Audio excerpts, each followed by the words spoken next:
15th, and today we have a Gov Talk program, and today's guest is Dr. Tammy Garrett, the Superintendent of Bedford County Schools, and of course our host, Scott Johnson. Scott, take it away.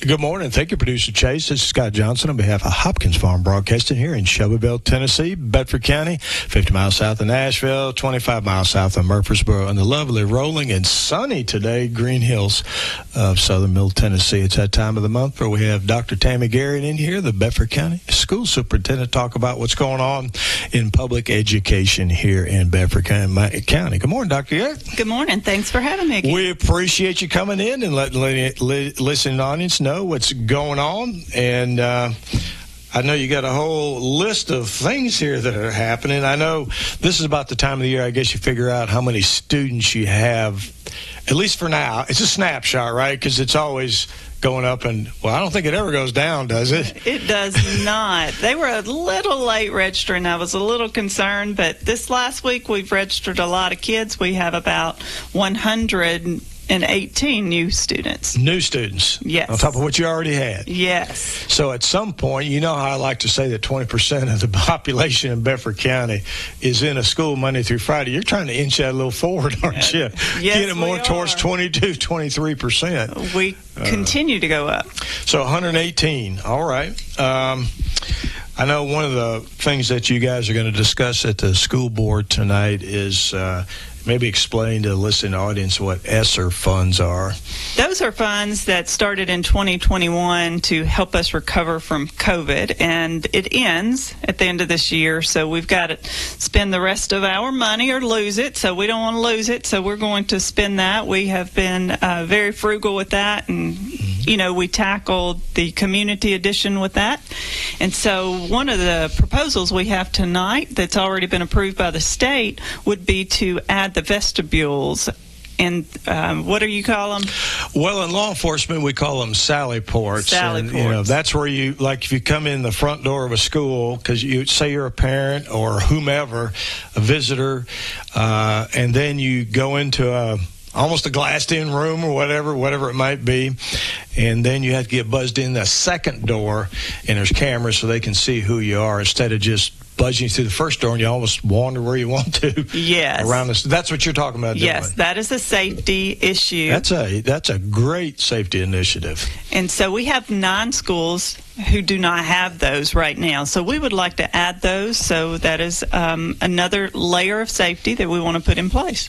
Outstanding. Yeah, that's I can probably name the schools right. So over half the schools right now don't have that. I know all the new schools have that. That is correct, and that's one of the law enforcement recommends, along with, if you look at research on intruders and safety in schools, one of the number one things that protects kids is having lockable door that lock from the inside. So we just did that. That was an initiative. You're talking about like classroom doors? Classroom doors that push button lock from the inside of the room. So you've done that? We've done that. We have completed that. Do you know how many doors the school system has? No. I think maintenance has got 1 or 2 guys. That's what they do, is work on doors. They do. If I remember right. Yeah. We contracted this one out with a company called Eisenhower, and we put lockable doors from the inside on every door in our school system. You know, the old ones, you'd have to go into the hall and lock from the outside. You know, when we used to do some active shooter drills and stuff, it was always disconcerting to see a teacher out in the hallway, you know, as we're, you know, doing that and getting their keys stuck or doing something where that's a huge improvement for your classroom teachers and, well, for the students too, of course. Yeah, because your fine motor skills under stress they don't work real well. No. Even though of us have a lot of training in that, ours tends to get a little numb too. Yes. When something's going on. So that's a great initiative. Yes. Safety-wise. That and these sally ports / vestibules. Yes. So hopefully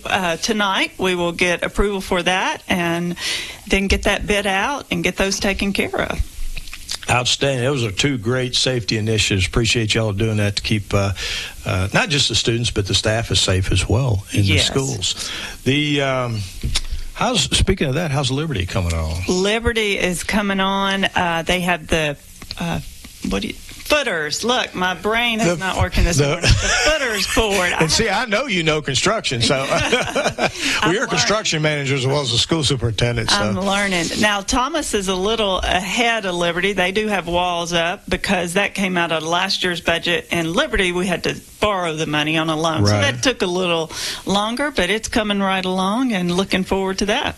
And that'll, of course, that's adding classrooms out at Liberty School, getting rid of those portables out there that are kind of falling apart. Yes. I think, that's probably being calm about talking about those, right? But anyway, and once that's done, that'll help, that'll be the last step, I guess, in getting all the kids out of portables, at least for the time being. Yes, and we've done a lot of work on our 10-year plan. Yes. We have a 10-year plan. Yep, absolutely. And we've made a lot of progress, and one of the things that we are doing is looking at that to revise it, because with the help of the county commission and the county mayor, we have been able to knock a lot off of our 10-year plan. So it's time to revise that and look. One of the things I think that we have to look for in the future is taking some pressure off of Shelbyville Central High School.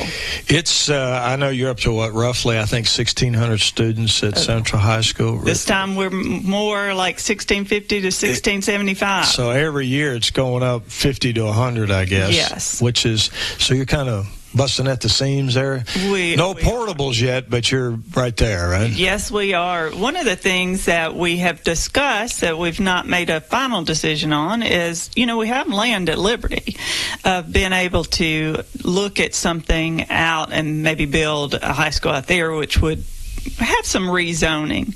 But I'm sports minded, so I was like, okay, I don't know if I can have another Class AA school. I have two, Cascade Community, in the same district. They have some battles. So if we build, I would like for us to consider something maybe in a single A, so we can be very competitive. Otherwise, we'll just have our own division here. Yes. We'll have our own AA division, right? I don't know if I could take 3 high schools in the same district.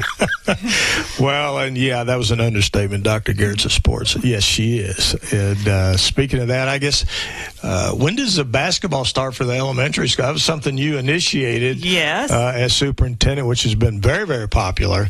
It will start, I think it's in October. It's in the middle of the fall, I think. Yeah. It's in the middle of the fall, and I know you've had sponsors that help get T-shirts and all kinds of stuff. And what a great way to get even further identity and ownership in that school. Yes, and develop our skills so we can be very competitive. Well, when they get up to Central High School or the other 2 high schools, exactly. You got to see, you're thinking. Yes.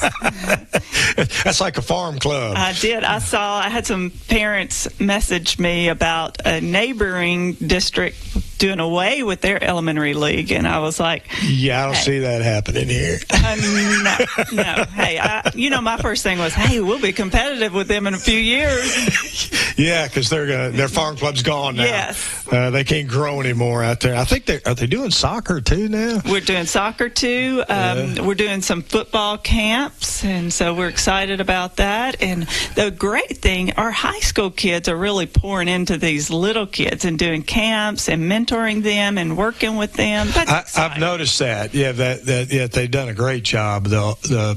The high school age kids and working with the younger kids. Enjoy doing that. And Cooper Steel really promotes community service, and they are really a model for that, and it's really paying off for our kids. Well, I'll give him a plug because Gary Cooper was a very good high school baseball player at Central High School back a little bit younger than me, but not a whole lot, Gary. And he does listen to the show, by the way.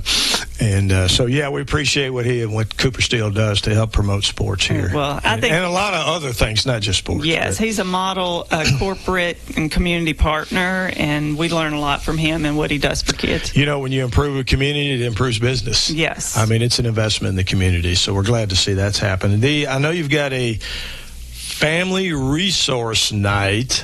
Tonight. Harris Middle School? Yes. What all's involved with that? Well, a couple of things. We will have the health department there. They're collaborator with us Bedford on County this. Health Department. And Okay. I know all the students will be excited to know they will be given shots tonight. And that's something that vaccinations, that's not a Bedford County requirement. That's a state requirement. And so if your child, unless they can get a waiver, your child's going to have vaccinations to stay in school, right? Yes, so we try to make that easy. And that's the way to do it. Yeah. So all they got to do is show up tonight, roll their sleeve up, and get their vaccination. And they get supper provided to them. Oh, we get fed? Get fed tonight. Oh, well, public safety people like myself, we'll show up if you're going to feed us. And even for a shot. Hey, also we have community resources there, mental health services. We also want to promote TennCare. One of the reports that we saw recently on child well-being showed that there are over 600 students who are qualified for TennCare who aren't signed up. So within our school system? Yes. That's a big number. That is a big number. So you guys are going to help promote that tonight? Yes, we need to promote that and get these students covered because you got to be in school, have good health care to learn. Oh, there's no question about it. And so, folks, that starts at 4:30? 4:30. Harris Middle School, which is on Learning Way. Yes, it is. Over the there. middle one. Yes. The one in the middle. You go down Madison Street, you're going out of town and turn left at Duck River Electric. Yes. There's a stoplight there, and you'll come to Learning Way Elementary and then Harris Middle School right there. And parking, there's plenty of parking around back. Yeah, don't be concerned about out front. There's not a lot of parking. There's tons of parking in the back. And we will be in the back by the cafeteria and the gym. So and you said something about food? Food. Drinks and lots of resources. To include vaccinations. Yes. If your kids still need vaccinations, and I think that's a great initiative, trying to get those kids signed up or they have insurance. So come on out tonight. Your grandma or grandpa out there, find out, check if your grandkids are going or if they need to go. And it's a great program you all have. And I know Harris Middle School usually gets picked on to be used. Yes. Because that's a large facility with a large parking lot. Yes. But appreciate them folks at Harris Middle School helping promote that. So that's a family resource night. Harris Middle School starting at 4:30 till, I don't know, at least a couple hours, I guess. Yes, they'll right? be out there a couple hours.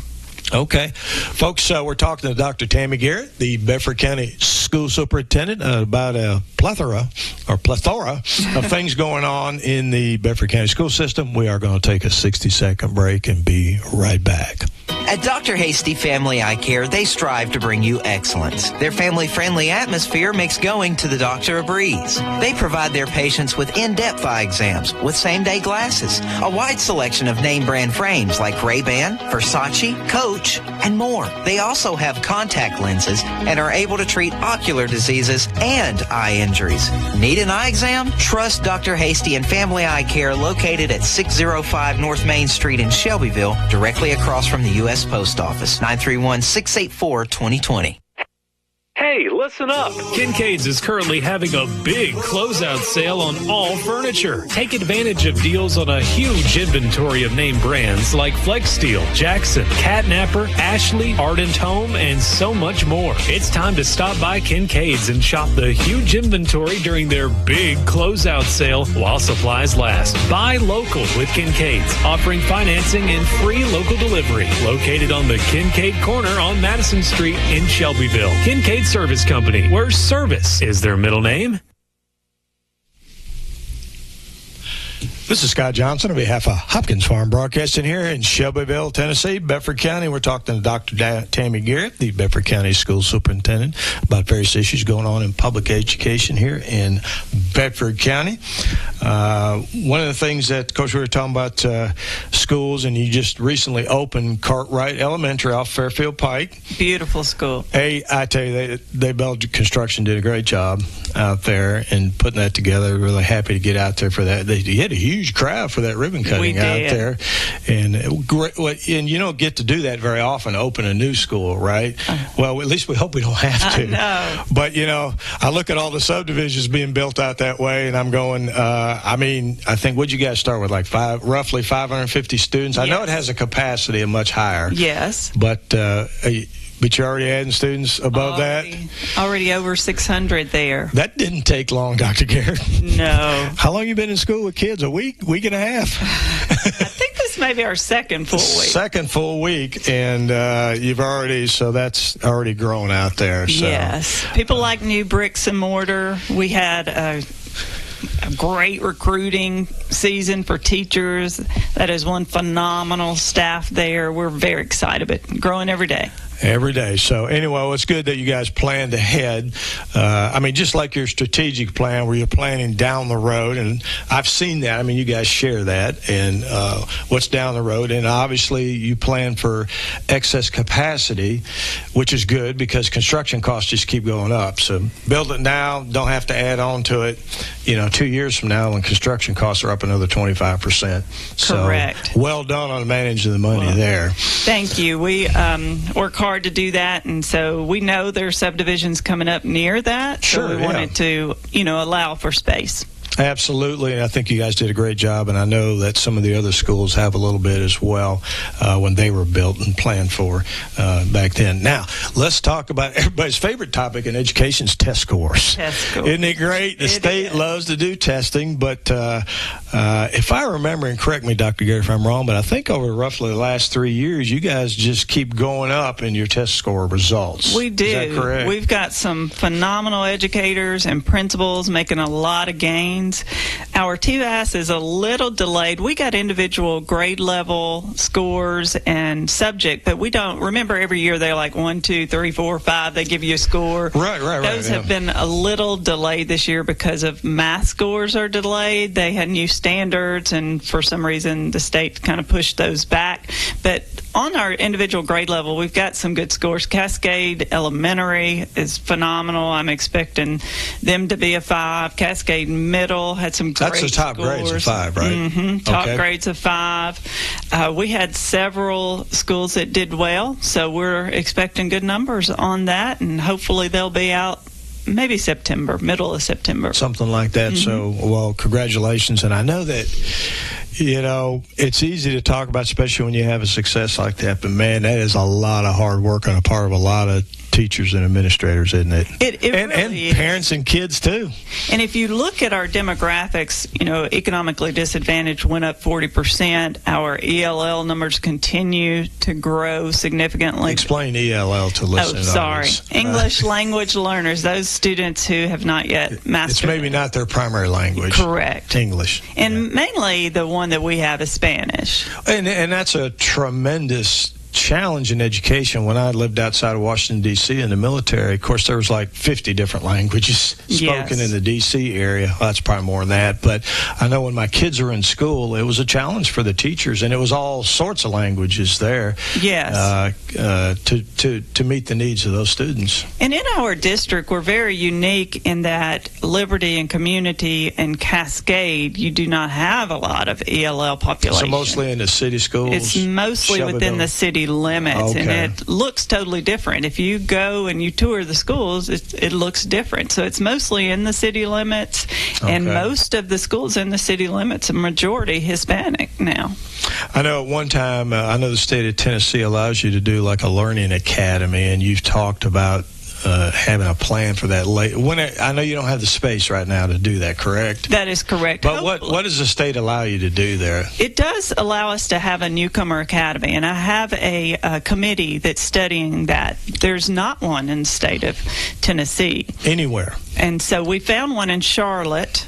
And so we're going to go visit that. They have one there, and see what we can do to establish that. The state would allow a student to stay there up to about 1.5 years and get accustomed to our culture, our educational system, before they go into another school. Well, you can focus resources in one area as well, right? It probably makes it more efficient and effective, I would think. And introduce them to the language. Is that like elementary through high school? We will probably start with middle and high school and work our way up. And that you want to do a good job and really figure it out before you. Well, I would think if a student's coming to us here and English is not their primary language and they're like in the 10th grade or 9th grade, that's a difficult hurdle to overcome. Yeah, and one of the big things that we're seeing is a lot of students from Guatemala, for example, maybe have been trying to get here for a year or two, haven't had any schooling Oh, so it wasn't like they just picked up and moved here. They've been en route. Yes, Okay. and not had school for either a while or ever. So it's a challenge. Well, I mean, I would think your ability to learn, because that's a skill set Yes. that you constantly have. So if you haven't been doing it for a year or two, it's kind of like us adults. Once we're out of college saying we want to go back for our master's degree, we ain't done it in 10 years. Right. It's like, oh, we got to start this all over again. Yes. So we think that would be something to help us. And once we can move into TCAP, because we own that building now, we'll be able to have some space to do that. I think they're supposed to have their new facility done, end of 2025, I think, by a year and a half. Does that sound right? I think roughly? we take over January 1st, 2026. That building. Okay, yeah. And maybe we get to start moving sometime in the fall. So you're looking at maybe possibly doing learning a Newcomers Academy there in that building? Either there or in our current central office building, one or the other. Which was a school before it became the central office. So yes. One way or the other. So one place or the other will be able to do that. I would certainly think that doing a Learning Academy or a Newcomers Academy would be good for the students that arrive here to get those resources focused and hopefully accelerate their ability to learn. And so we look forward to seeing plans on that in the future, because certainly I know that you have 7 schools now that are Hispanic majority, I think. Is that correct? Right? That is correct. Okay, so great opportunity. Appreciate state of Tennessee allowing you to do that. I assume that would be a numbered school. It would, and they just approved that. You used to couldn't do that, so we want to explore that and think that would be a great tool. But there is none in Tennessee right now. Not that we could find. Well, probably one of the counties with one of the larger challenges in that area is probably Bedford County. It is. It's unique. I find that very few in the state of Tennessee have what we have in demographics. Yeah. Absolutely. Speaking of education, and this is that time of the year where you've opened school, but you always have a need for some additional personnel where you don't have all the vacancies filled yet. So where's your vacancies at? I think I can guess, but go ahead. Special education. And bus drivers. Yeah, as a matter of fact, I saw Kenny Parker not too long ago. I think he was driving a bus himself. He was. That's the director of transportation. Yes. So now the bus drivers, I know the starting pay is actually pretty good now. And don't they get health insurance? They do. 4 hours of work, and you get health insurance. Which is unusual for a part-time job, but that's an incentive, right? It is an incentive. So I encourage you to give us a call. Give a call the central office. It's in the phone book, and ask for HR, Human Resources. We have training positions, so you don't have to just jump on by yourself. We have. You just don't get on a bus and go? No.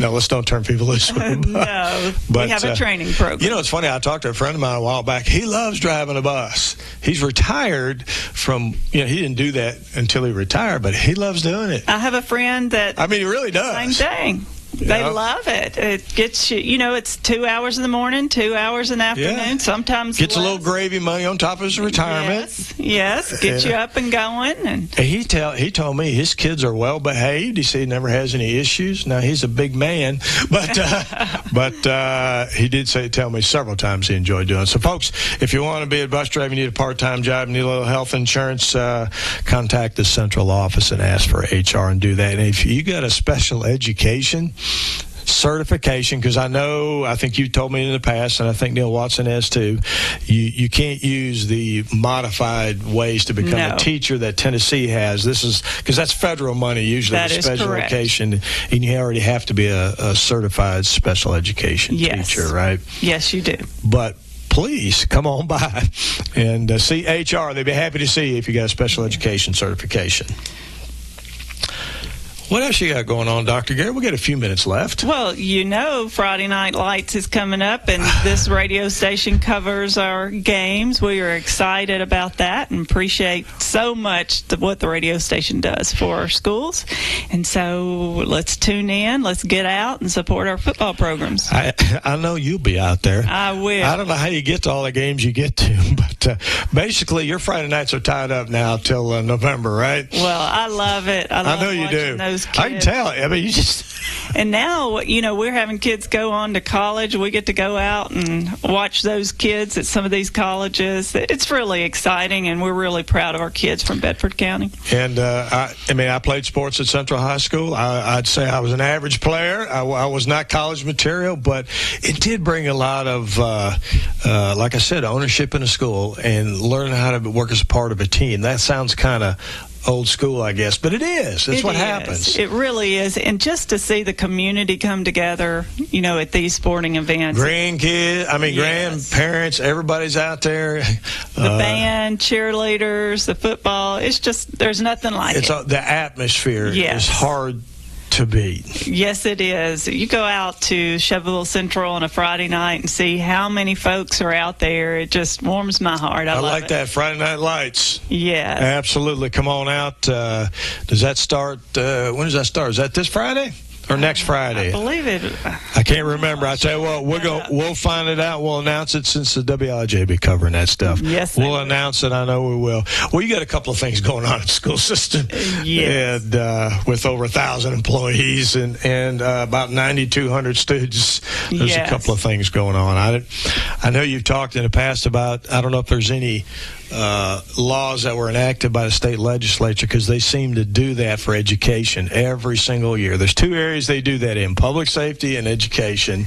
Well, one of the big ones this year that may be important to cover, visitor code of conduct. I think we need to cover that. The state required us to have a visitor code of conduct. That they also required that your lawyer approve it. So our lawyer has approved it. But they expect people, when they come to games, when they come to meetings, when they come to the school, you have to act right or you can get banned. And the state is really serious. They, believe it or not, they've had some folks that came on campus and I can't believe that. Didn't act right. I can't believe it. Now we have these laws. And folks, you're going to have disagreements. Everybody's going to have them, but you cannot get physically threatening. You can't yell and scream because there's little kids and stuff around. Yes. I've seen it happen, and that does not need to happen. If you have a disagreement, then go ahead and bring it up, but you cannot act out. Yeah, and talk about it in the right way with good language and not cussing and things like that. Because a lot of times those issues are just misunderstandings anyway. Yes, and we can always talk about it, and sometimes I can help at the central office. We don't have kids around. We can really talk things through, so anything I can do, I'm willing to help as well. So I guess state legislature kind of put into effect, put a little more teeth into. Yes, they did. Because we don't need folks yelling and screaming and pounding their fist on front desks and things like that, because that's very disruptive to education. Yes, and we need to be able to recruit folks to do this job because it's an important job, and sometimes the teachers and principals don't deserve, certain treatment. So we want to do it in a respectful manner. I will remind our listening audience the great program that Pat Marsh and Shane Reeves got passed up there. We have a school resource officer or a deputy sheriff in every single school now. Yes, we do. That's a great program. And it is, and they're there to keep folks safe and to provide positive role models for our young students. Yes. In law enforcement. So I always like to give those guys a plug, because that's made a huge difference. We were looking at doing that anyway in Bedford County, but that was going to be a chunk of taxpayer money. It was going to be tough to get there, but we were working on it, and then thank goodness they came through. The other thing that they came through that folks may not know, that we have a great one, a Homeland Security agent who's a consultant for us on school safety. Shane and Pat got that through, and every county has one, right? Yes, but ours is a great one. He will do home visits for, like, if you have a student who threatens a school, he will go with the SRO out to the homes and make sure that they don't have access to weapons. I've been so impressed with it. Outstanding. And I did know about that program, and I forgot about it, so thank you for mentioning that, to do that, because school safety is a critical issue. I mean, like I said, it's the biggest chunk of our population's in a school. Yeah, and our kids and teachers deserve a safe environment. Because they're there to learn. Yes. they shouldn't have to deal with all those issues. Yes. But that's kind of the day and time we're in. So, well, I'm glad you mentioned that. Well, thank you, Representative Marsh and Senator Shane Reeves. Yes. I guarantee they supported that one as well, because they're big supporters of public safety and education as well. Yeah, this guy that we have was in the Secret Service detail. I mean, he was really top-notch. Okay. Yeah. Well, good deal.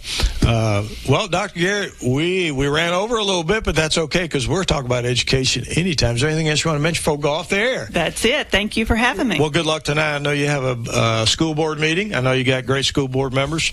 I know most of them, and so have fun with that tonight. And I hope you guys have a fantastic year. I guess you're out week after next for the horse show. Yes, we are. I guess next week's only a few days of the horse show, but we appreciate everything that you and your staff do to educate our young folks, keep them safe while they're in there, and make Bedford County a better place to live and work. Folks, the Tennessee Walking Horse National Celebration starts next Wednesday and goes through the 31st of August, which is a Saturday.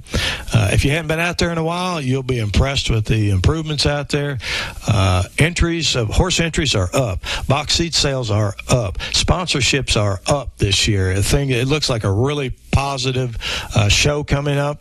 And come on out. It's a family environment. If you haven't been in a while out there, you'll see a lot of you'll see band boosters. You see a lot of our young people out there working in nonprofits to raise money. So come on out. Folks, this is Scott Johnson on behalf of Hopkins Farm Broadcasting, the only locally owned radio station here in Bedford County. Until next time. Isn't it time you had a good night's sleep? People at their best get their beauty rest with a personalized Simmons Beauty Rest sleep experience from Kincaid's, who's always been your hometown source for top-notch customer care. From inner spring and plush to the luxurious Beauty Rest Harmony Collection, featuring pocketed coil technology designed to restore your sleep with individualized support. Call Kincaid's at 931-684-5662 and get your beauty rest with impressive selection of Simmons Beauty Rest mattresses today. At Dr. Hasty Family Eye Care, they strive to bring you excellence. Their family-friendly atmosphere makes going to the doctor a breeze. They provide their patients with in-depth eye exams with same-day glasses, a wide selection of name-brand frames like Ray-Ban, Versace, Coach, and more. They also have contact lenses and are able to treat ocular diseases and eye injuries. Need an eye exam? Trust Dr. Hasty and Family Eye Care, located at 605 North Main Street in Shelbyville, directly across.